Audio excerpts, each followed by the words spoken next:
നിയമസഭാ തിരഞ്ഞെടുപ്പിന് ഇനി 3 ദിവസം മാത്രമാണ് നമ്മുടെ മുമ്പിൽ അവശേഷിക്കുന്നത്. 9-ാം തീയതി കേരളത്തിലെ വോട്ടർമാർ പോളിംഗ് ബൂത്തിലേക്ക് പോവുകയാണ്. കേരളത്തിലുടനീളം നടന്നു വരുന്ന ഇടതുപക്ഷ ജനാധിപത്യ മുന്നണിയുടെ സംഘടനാ പ്രവർത്തനവും രാഷ്ട്രീയ ക്യാമ്പയിൻ പ്രവർത്തനങ്ങളും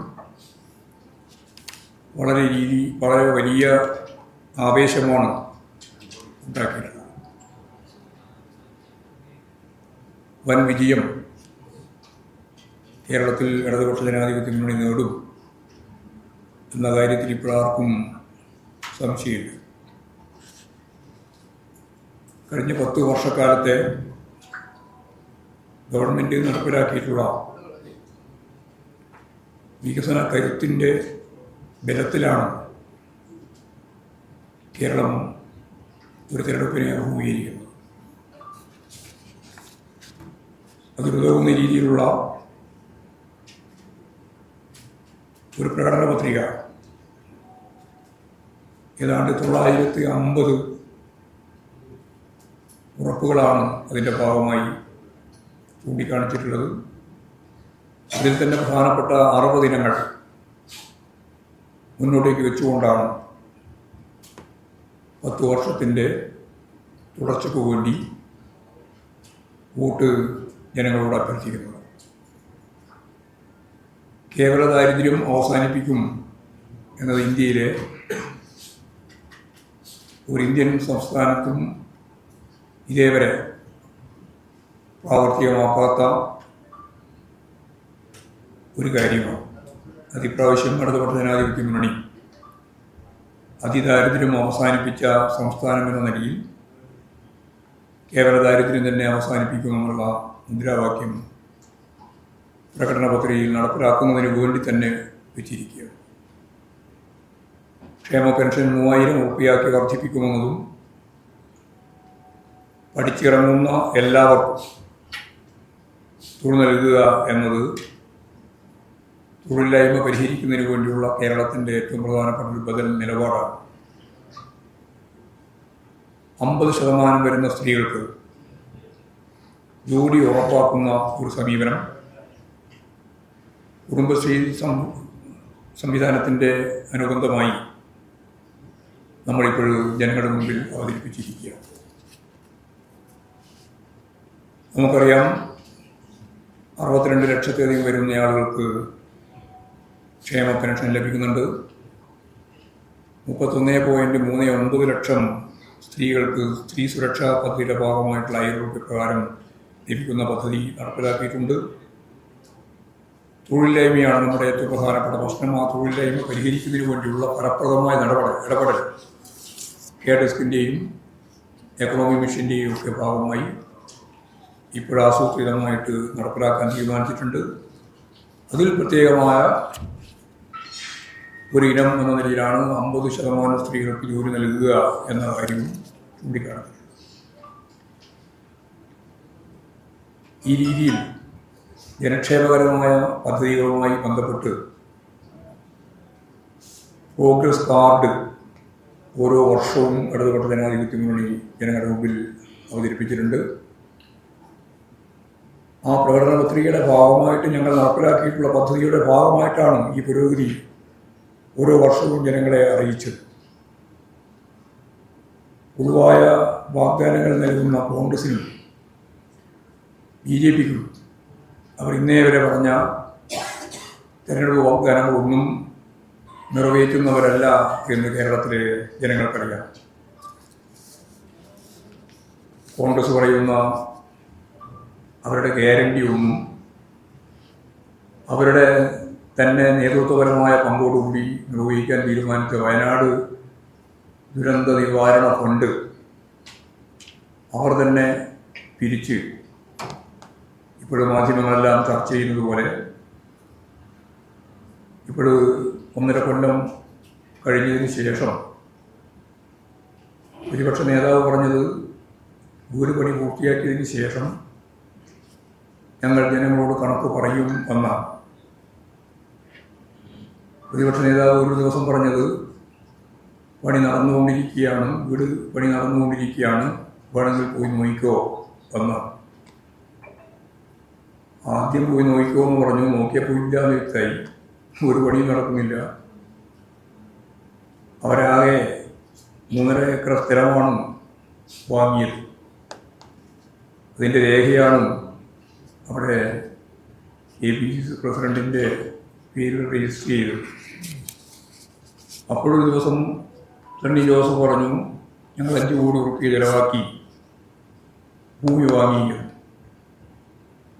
അപ്പോഴാണ് 3.20 കോടിയാണ് ചിലവാക്കിയത് എന്ന വാർത്ത ആധാരവുമായിട്ട് ബന്ധപ്പെട്ട് വന്നത്. പിന്നീട് തിരുത്തി ഇനി വാങ്ങാനുള്ള 2.5 ഏക്കർ കൂടി ചേർത്ത് അത് ആധാരം ചെയ്ത് കഴിഞ്ഞിട്ടില്ല എന്നവർ വെല്ലുവിളിയും പറഞ്ഞ് എല്ലാം കൂടി ഇപ്പോഴും 5 കോടിയിലധികം റുപ്യ ചിലവായിരിക്കുന്നുവെന്നും ആ ഇപ്പോൾ വാങ്ങിയ സ്ഥലത്തിന് തന്നെ ഞങ്ങൾ യഥാർത്ഥത്തിൽ 93 ലക്ഷം റുപ്യ KPCC ഫണ്ടിൽ നിന്ന് കൊടുക്കേണ്ടി വന്നുവെന്നും ഇനിയും അതിൻ്റെ ബാധ്യത തീർക്കാൻ 73 ലക്ഷം കൂടി വേണ്ടി വരുമെന്നും അദ്ദേഹം പറയുക. യൂത്ത് കോൺഗ്രസ്സുകാർ കൊടുത്ത 1 കോടി റുപ്യ 1.05 കോടി. ഇതിൻ്റെ പുറമേയല്ലേ എന്ന് ചോദിച്ചത് എല്ലാം കൂടിയിട്ടാണ്. ഞാൻ ഈ കണക്ക് വിശദീകരിക്കാനല്ല ഉദ്ദേശിക്കുന്നത്. കേരളത്തിൻ്റെ അകത്തും പുറത്തും ഇന്ത്യക്ക് വെളിയിൽ ലോകത്തിൻ്റെ വിവിധ മേഖലയിൽ പ്രവാസികളായവരുൾപ്പെടെ ലക്ഷക്കണക്കിന് കോടിക്കണക്കിന് റുപ്യ കൊടുത്തിട്ട് അധ്യാപക സംഘടന മാത്രം 1 കോടി കൊടുത്തു എന്നുള്ള വാർത്ത വന്നെയാണ്. ഇങ്ങനെ 1-2 വിഭാഗങ്ങൾ തന്നെ ഓരോ കോടി കൊടുത്തു എന്നുള്ള വാർത്ത വന്നെയാണ്. പിന്നെ ഈ MLA-മാരുടെ ഫണ്ട്, MP-മാരുടെ ഫണ്ട്, വിദേശികളുടെ ഫണ്ട്, വിവിധ സംസ്ഥാനങ്ങളിൽ നിന്ന് കിട്ടിയ ഫണ്ട്, കേരളത്തിൽ തന്നെ കിട്ടിയ ഫണ്ട്, ആപ്പുമായിട്ട് ബന്ധപ്പെട്ട് ശേഖരിച്ചത്, ഇതൊക്കെ ചേർത്ത് എത്ര കോടിയാണെന്ന് 100 കോടിയിലധികം പിരിച്ചു എന്നാണ് പറയുന്നത്. യഥാർത്ഥത്തിൽ ഈ ഫണ്ടല്ല എവിടെയാണ് പോയത്. ഇനി വീടുണ്ടാക്കാൻ വേണ്ടി ഒരു നയാ പൈസ ഇല്ലയെന്ന് മാത്രമല്ല, നടന്നിടത്തോളം കാര്യത്തിൽ 73 ലക്ഷം കടം വാങ്ങേണ്ട അവസ്ഥയാണ്. ഞങ്ങൾ കൊടുത്തതിന് പുറമെ 93 ലക്ഷം കൊടുത്തതിന് പുറമെ KPCC കൊടുത്തതിന് പുറമെ എന്നാണ് KPCC പറയുന്നത്. ഇങ്ങനെ ഒരു വലിയ തട്ടിപ്പ് ചൂരൽമല മുണ്ടക്കൈ ദുരന്തവുമായിട്ട് ബന്ധപ്പെട്ട് പിരിച്ച ഫണ്ടിൻ്റെ കാര്യത്തിൽ ഉണ്ടാകുമ്പോൾ എങ്ങനെയാണ് നിങ്ങൾക്ക് ഈ കേരളം കൈകാര്യം ചെയ്യാനാവുക എന്നുള്ളത് ജനങ്ങൾ ചിന്തിക്കില്ലേ? ജനങ്ങൾ ഗൗരവപൂർവ്വം ഈ കാര്യങ്ങളെല്ലാം മനസ്സിലാക്കുന്നുണ്ട്. അവർ കൃത്യമായിട്ടുള്ള നിലപാട് ഈ കാര്യത്തിൽ സ്വീകരിക്കുകയും ചെയ്യുമെന്ന കാര്യത്തിൽ ഒരു സംശയവുമില്ല. 1 രൂപ പോലും കയ്യിലില്ലാത്ത കോൺഗ്രസ് എങ്ങനെയാണ് 230 വീട് എടുക്കാൻ പോകുന്നത്?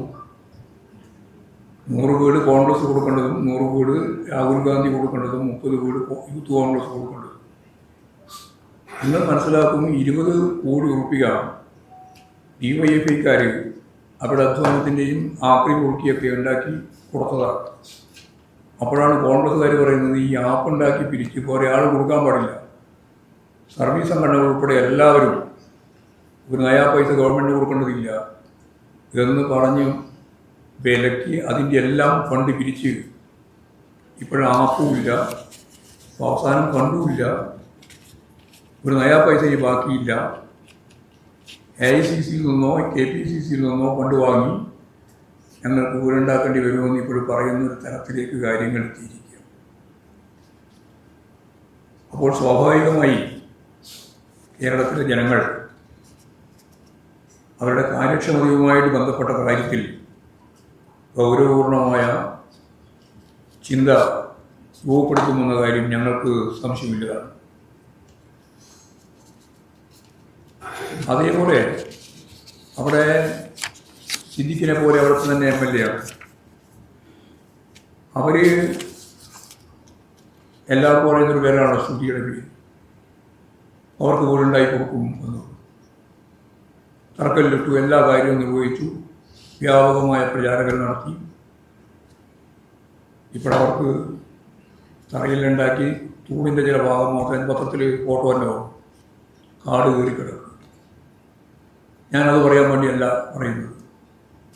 കോൺഗ്രസ്സുകാർ വീടുണ്ടാക്കി തരുമെന്ന് വിചാരിച്ചിട്ട് കോൺഗ്രസ്സുകാരും കോൺഗ്രസ് അനുഭാവികളും അവരാണല്ലോ പ്രധാനമായിട്ട് അവരെ ആശ്രയിക്കുക. അവർ ഗവൺമെൻറ്റിൻ്റെ സ്കീമിൻ്റെ ഭാഗമായി വീട് വേണ്ടാത്തവർക്ക് 15 ലക്ഷം റുപ്യ ഗവൺമെൻറ് നൽകും. അങ്ങനെ 15 ലക്ഷം റുപ്യയും വാങ്ങി കോൺഗ്രസിൻ്റെ വീട് കിട്ടുമെന്ന് വിചാരിച്ച് പോയ നിരവധി ആളുകളുണ്ട്. ലീഗുകാർ പറഞ്ഞത് ലീഗുകാർ അതിൻ്റെ ആദ്യഘട്ടം വീട് പണി പൂർത്തിയാക്കി കൊടുക്കും. അവർ തന്നെ 40 കോടി റുപ്യ പിരിച്ചിട്ടാണ് വീടുണ്ടാക്കിയത് എന്നാണ് കണക്ക് പറഞ്ഞത്. പക്ഷേ ഇവിടെ ഇങ്ങനെ 15 ലക്ഷം റുപ്യ വാങ്ങിപ്പോയ സ്ഥിതി ഉൾപ്പെടെയുള്ള അവരുടെ കുടുംബം, അതിൻ്റെ കുടുംബം എന്ന് പറഞ്ഞാൽ വലിയ രീതിയിലുള്ള പ്രശ്നം ഉപയോഗിക്കുന്ന ഗവൺമെൻറ്റാണ് അവർക്ക് ജോലി തന്നെ കൊടുത്തു. വീടില്ലാതെ ഇന്ന സന്ദർഭത്തിൽ ഇപ്പോൾ കലക്ടറോട് പറയുകയാണ്, ആ 15 ലക്ഷം റുപ്യ ഞാൻ തിരിച്ചു തരാം, എനിക്ക് ടൗൺ പ്ലാനിൻ്റെ ഭാഗമായി പുനരധിവാസ കേന്ദ്രത്തിൽ വീട് വേണം എന്നാവശ്യപ്പെടുന്ന സ്ഥിതി പുറത്തു വന്നു. ആ വാർത്ത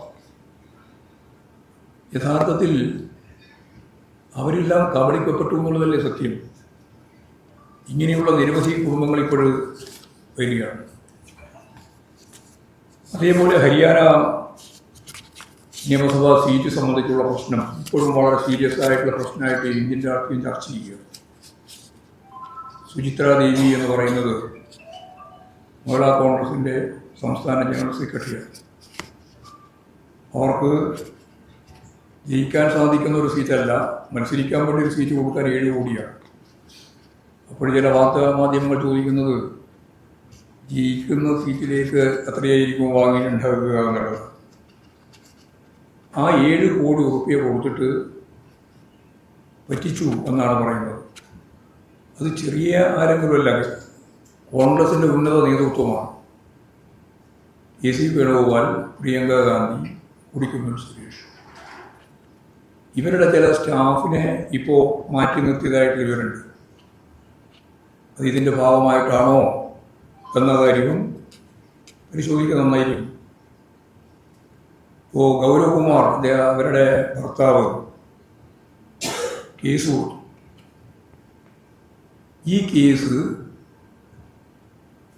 ഏറ്റവും അവസാനം എന്ന വാർത്തയിൽ പറയുന്നത് KC വേണുഗോപാൽ ഉൾപ്പെടെയുള്ളവർ RSS നേതൃത്വം ഉൾപ്പെടെ ബന്ധപ്പെട്ട് ഡൽഹി പോലീസ് അതിപ്പോൾ അതിൻ്റെ കോപ്പി പോലും കൊടുക്കാൻ തയ്യാറില്ല എന്നുള്ളത് വളരെ ഗുരുതരമായ പ്രശ്നങ്ങളാണ് നമ്മൾ അഭിമുഖീകരിക്കുന്നത്.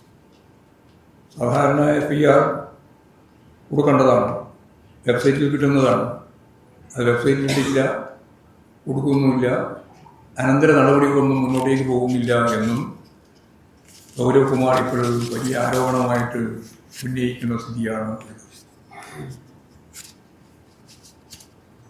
കേരളത്തിൽ ഇടതുപക്ഷ ജനാധിപത്യ മുന്നണി വലിയ രീതിയിലുള്ള വിജയം നേടും എന്ന് ഞങ്ങൾ അവകാശപ്പെടുമ്പോൾ കഴിഞ്ഞ പ്രാവശ്യത്തെ തെരഞ്ഞെടുപ്പിൽ നിങ്ങൾക്കെല്ലാം അറിയുന്നത് പോലെ ഇടതുപക്ഷ ജനാധിപത്യ മുന്നണിക്ക് പ്രവചനം നടത്തിയിട്ടുള്ള സർവേകളിലൊന്നും എവിടെയും ഭൂരിപക്ഷം ഉണ്ടായിരുന്നില്ല. കേരളത്തിൽ വൻ ഭൂരിപക്ഷത്തോടെ UDF തിരിച്ചു വരും എന്നായിരുന്നു സർവേകൾ മുഴുവൻ, സർവേകൾ. ഞങ്ങൾ അന്നും ഇന്നും 100% സർവേകൾ പറയുന്നതൊക്കെയാണ് തിരിയുന്നുള്ള വിശ്വാസമുള്ളവരല്ല. പക്ഷേ അന്ന് സർവേയെ പൂർണ്ണമായിട്ട് അംഗീകരിച്ചവരാണ് UDF. പക്ഷേ വിധി വന്നപ്പോൾ 99 സീറ്റ് നേടി എല്ലാ പ്രവചനങ്ങളെയും സർവേകളെയും തെറ്റിച്ച് ഇടതുപക്ഷ ജനാധിപത്യ മുന്നണിക്ക് 2ാം ടേം ചരിത്രത്തിൽ ആദ്യമായി അധികാരത്തിൽ വരാതെ.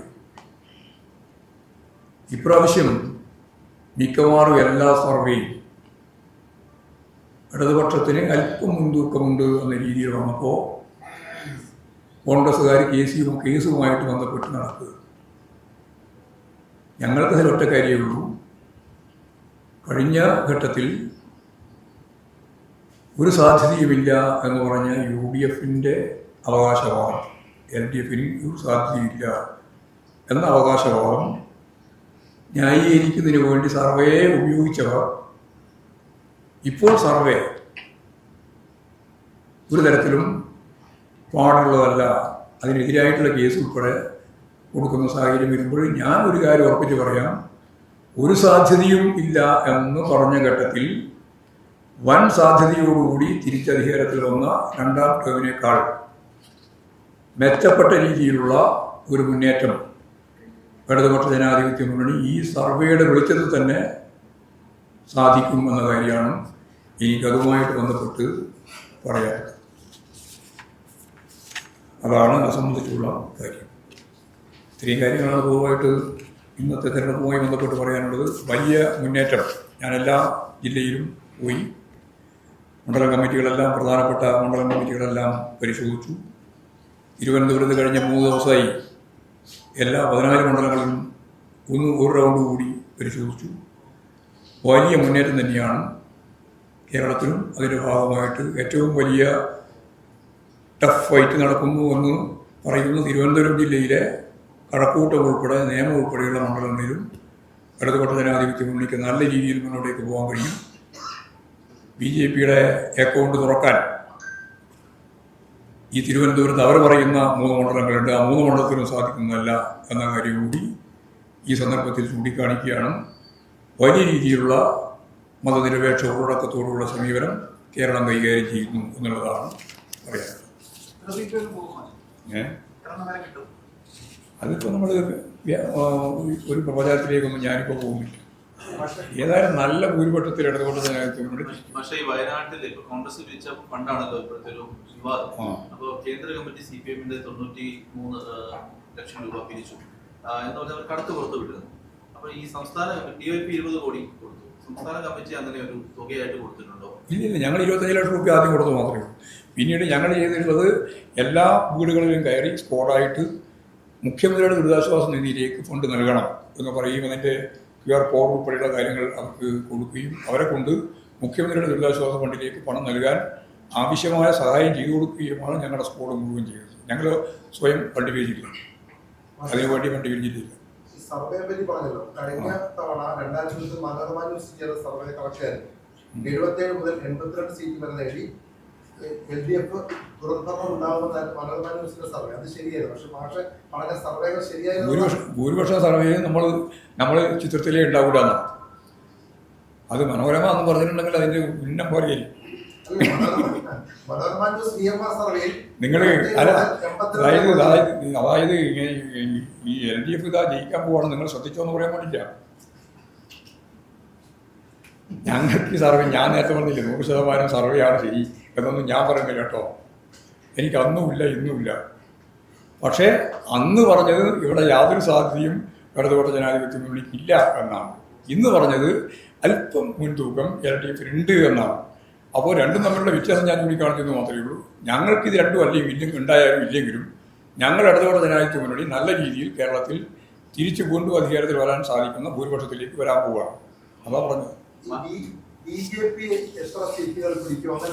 ഒറ്റ സീറ്റ് പിടിക്കില്ല.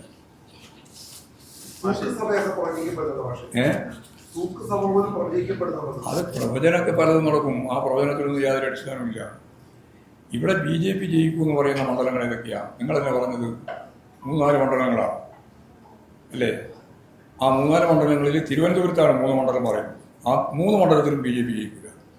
പിന്നെ ഇനി BJP ജയിക്കണമെങ്കിൽ കോൺഗ്രസിൻ്റെ വോട്ട് കൊണ്ട് മാത്രമേ ജയിക്കുള്ളൂ. കോൺഗ്രസ് BJPക്ക് അനുകൂലമായി വോട്ട് ചെയ്താൽ മാത്രമേ ജയിക്കൂ. മഞ്ചേശ്വരത്ത് കാണുന്നത് എന്താ പറഞ്ഞാൽ അവിടെ SDPയുടെ സ്ഥാനാർത്ഥിയെ ലീഗ് നേതൃത്വം തന്നെ ഇടപെട്ടിട്ടാണ് അവരുടെ സ്ഥാനാർത്ഥിത്തെ പിൻവലിച്ചത്. അപ്പോൾ അവിടെ BJP ജയിക്കാതിരിക്കാൻ വേണ്ടിയിട്ടുള്ള നിലപാടിൻ്റെ ഭാഗമായിട്ടാണെന്നാണ് അവർ പറയുന്നത്.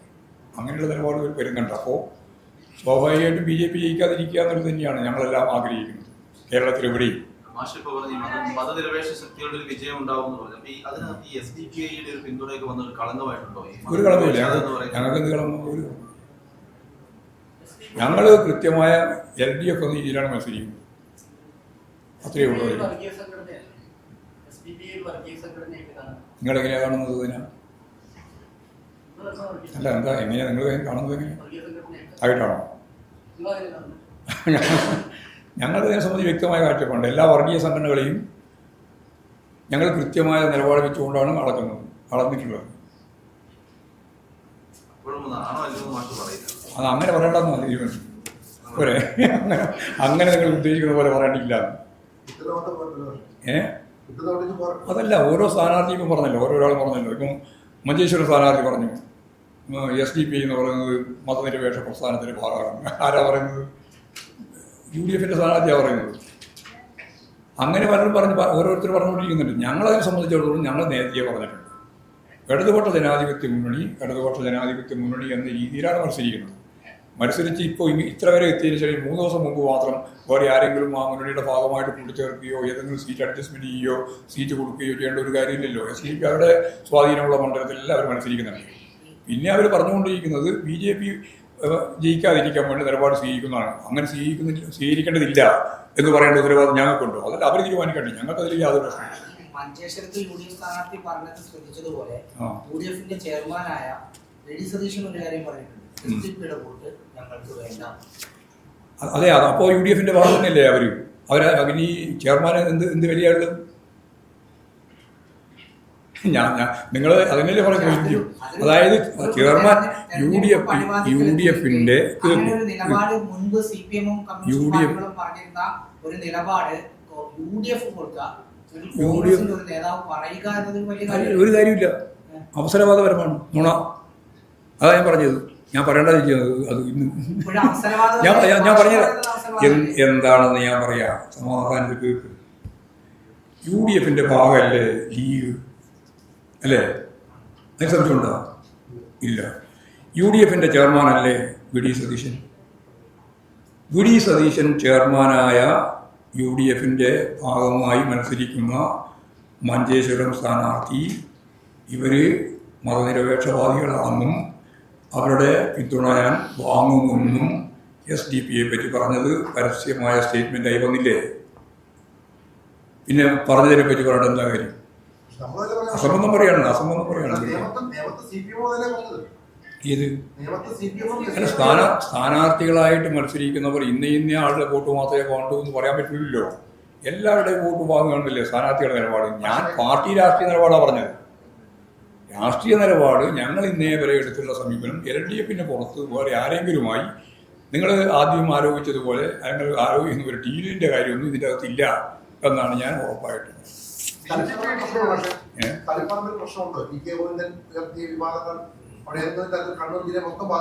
ഒരു ജില്ലയിലും ബാധിക്കില്ല എന്ന് മാത്രമല്ല, നല്ല രീതിയിൽ അവിടെ മുന്നേറി വരിക ജില്ല മുഴുവൻ. അത് പറഞ്ഞുകൊണ്ടിരിക്കുന്നതാണ്. അതെല്ലാം വിട്ടു. ഇപ്പോൾ ആ ഡീലെല്ലാം വിട്ട് അവരെ തന്നെ ഡീലാകാൻ തുടങ്ങി. അതിനൊക്കെ ചോദിച്ചത് ഞാനിപ്പോൾ കിടക്കുന്നില്ല. അത് 2 ദിവസമല്ലേ ഉള്ളൂ. 3 ദിവസം കഴിയുമ്പോൾ നമുക്ക് മനസ്സിലാവും.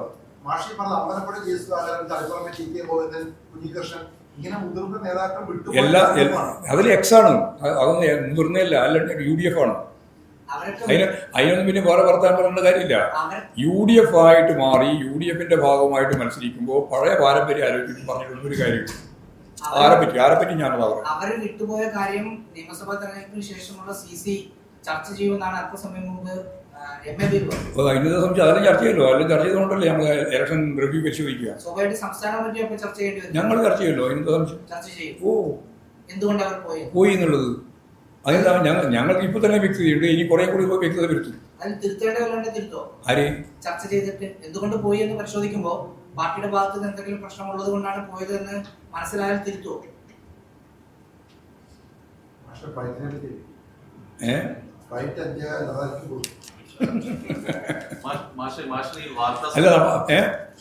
വാർത്താ സമ്മേളനങ്ങൾ വിളിക്കാൻ വളരെ വിമുഖതയാണെന്ന് കുറച്ച് വാർത്തകളൊക്കെ എന്തിനു വെറുതെ അതിനെ ശ്രദ്ധയപ്പെടേണ്ട കാര്യം? എനിക്ക് പത്രസമ്മേളനം നടത്തുന്ന സമയത്തിൽ ഞാൻ പത്രസമ്മേളനം നടത്തിയിട്ടുണ്ട്. ഞങ്ങൾ പൊതുവെ പത്രസമ്മേളനം നടത്താൻ എല്ലാവരോടും പറഞ്ഞിട്ടുണ്ട്. ഞാനും അതുപോലെ തന്നെ മുഖ്യമന്ത്രി മാത്രം പത്രസമ്മേളനം നടത്തുന്നതിന് പകരം ഞങ്ങളുടെ CPIM സംസ്ഥാന നേതൃത്വമാകെ സ്വരാജായാലും അതുപോലെ തന്നെ എളമരങ്കരിയുമായാലും EP ജയരാജനായാലും MP ജയരാജനായാലും ഇവരെല്ലാം പത്രസമ്മേളനം നടത്തണമെന്ന് ഞങ്ങൾ തന്നെ തീരുമാനിച്ച് പത്രസമ്മേളനം നടത്തിക്കൊണ്ടിരിക്കുകയാണ്. അതിൻ്റെ അകത്ത് സംഘടനാപരമായ ചുമതല കുറേയും കൂടി ആണ്ടിറങ്ങി പോകാൻ എല്ലാ ജില്ലയിലും ബാധ്യതകളുണ്ട്. ഞാൻ കുറേയും കൂടി അതിൽ കേന്ദ്രീകരിച്ചിരിക്കുന്നത് മാത്രമേ ഉള്ളൂ. പത്രസമ്മേളനം ഞാൻ എൻ്റെ ഇടതുപക്ഷ ജനാധിപത്യ മുന്നണി ജാഥയിൽ എല്ലാ ദിവസവും പത്രസമ്മേളനം നടത്തിയാളുണ്ട്. അതിനെന്ത് യുവത കാണിക്കേണ്ട കാര്യം?